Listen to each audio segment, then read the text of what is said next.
Well, hello there, motherfuckers. And I'm here to tell you about a little thing I've been reading here on Twitter. Well, Bubba Dunk Funkin' here on YouTube brought this to my attention. I was watching one of his videos and I checked it online. Curtis Axel on Twitter complaining like a little bitch about not being used on TV. Now, I've talked about Curtis Axel a couple of times here, actually a lot. Talked about him when he was IC champ, said that they should have never gave him that belt. Talked about how they should have never even brought him back. He should have just been Michael McGillicuddy and they should have just got rid of his ass from there. But they got this big idea to bring him back to big fanfare. They wanted him to recapture that same magic his father had, the son of Mr. Perfect, and that's exactly what he said right there on Twitter. He says, "I'm the son of Mr. Perfect. I shouldn't be on the sidelines." He goes, "For Christ's sakes, you don't keep a starter on the sidelines." Well, here's the thing. Maybe if you didn't suck fucking cock, maybe you wouldn't be on the sidelines. You ever think about that? He's a lousy wrestler. He's lousy on the mic. He's lousy in everything he does. I've never seen a good match with this guy, even. Um, you know, why would you be used if you're not any good? They're going to keep you on superstars and main event.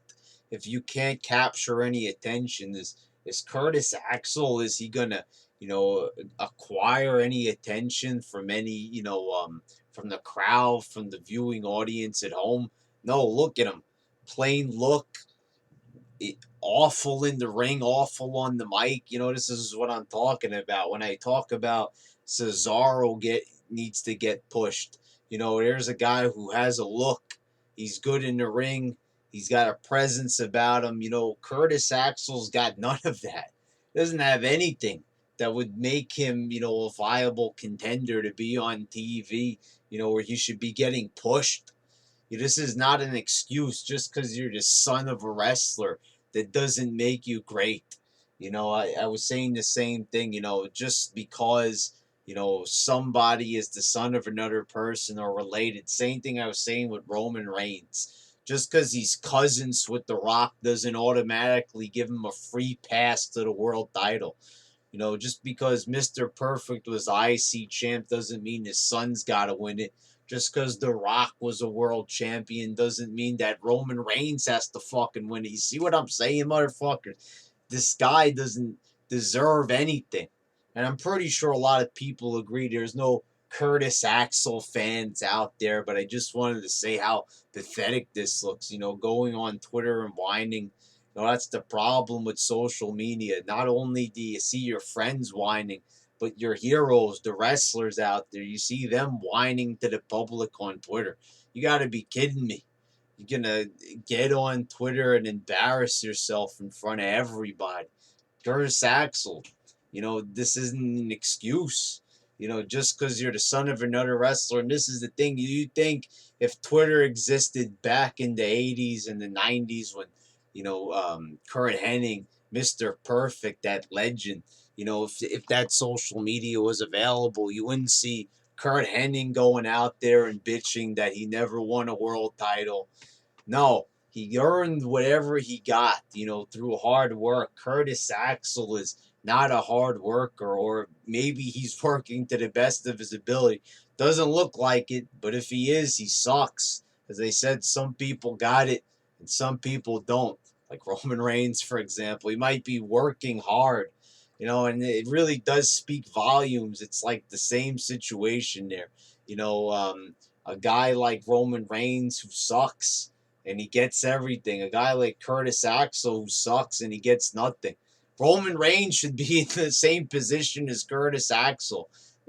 Curtis Axel has the same amount of moves as Roman Reigns, and if anything, he's just a cousin of The Rock. Curtis Axel is the son of the popular wrestler. So you can see right there, Curtis Axel has more to him than Roman Reigns as far as lineage goes. Roman Reigns' dad wasn't a wrestler, at least I don't think, or you don't hear about it. Curtis Axel's father, so If you're gonna go by, this guy deserving because he's got the bloodline of a wrestler, then Curtis Axel deserves more. you know. But anyway, Curtis Axel's a little bitch, and he doesn't deserve anything. He can cry on Twitter all day long, but we all know that maybe in a year or even less time than that, he's gonna get released. He's not even being used on TV. There's no room for him. There's a bunch of other guys who deserve the spot 10 times, 100 times more than him.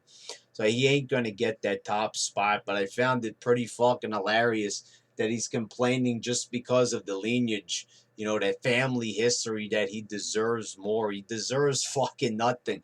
Deserves a big sack of shit is what he deserves. That's all he deserves. He got his IC belt. He failed, so they're not going to give him another one. Why would they give him, another shot if he failed already? He had enough time to train in developmental and all that and to hone his skills, and he still couldn't get it done. He still couldn't get it done. So they're not going to give him another shot. Why they're even keeping him around? I mean, the guy's a fucking joke. They gave him the IC belt. He failed as champ. Then he started doing the Axel Mania thing, which was a little bit entertaining. But the thing was, it's because he was acting like another wrestler. And really, you look back through history, how many guys have copied Hulk Hogan? They've had Will Sasso copying Hulk Hogan on Raw, for God fucking sakes. Charlie Haas copying Hulk Hogan. The Big Show copying Hulk Hogan. Even Kane copied Hulk Hogan right through his face. So, a Hulk Hogan impression does not impress me. And just because you're the son of a wrestler, it doesn't make you good. As I used this in the past, Elvis Presley, one of the greatest musicians of all time, his daughter sucks. So, there you go. Lisa Marie Presley sucks at music. Just cause you got a family member in the same industry that you're in, it doesn't mean it makes you good. I've said this time and time again, and people still use it as an excuse. So if there is any Curtis Axel fans out there, all 3 or 4 of you know, you've got no argument. He doesn't deserve anything. But once again, too many people bitching on Twitter. Paige bitching on Twitter, Curtis Axel bitching on Twitter, Matt Morgan bitching on Twitter. They're all on Twitter and they all got something to say because they're not good enough, and they're not good enough to get over, and they're not good enough to earn their spot. So what they're gonna do is they're gonna try to get attention.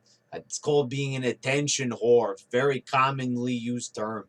Being an attention whore on Twitter to try to get people to notice them. All it's gonna do is, we've all seen this in the past. You go online and you complain and you're a wrestler and you're gonna get punished.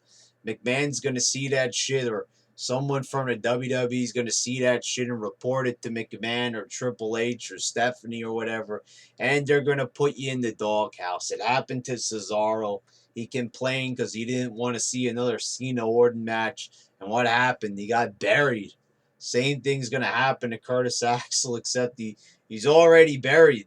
How much more can you bury a buried man? It's impossible.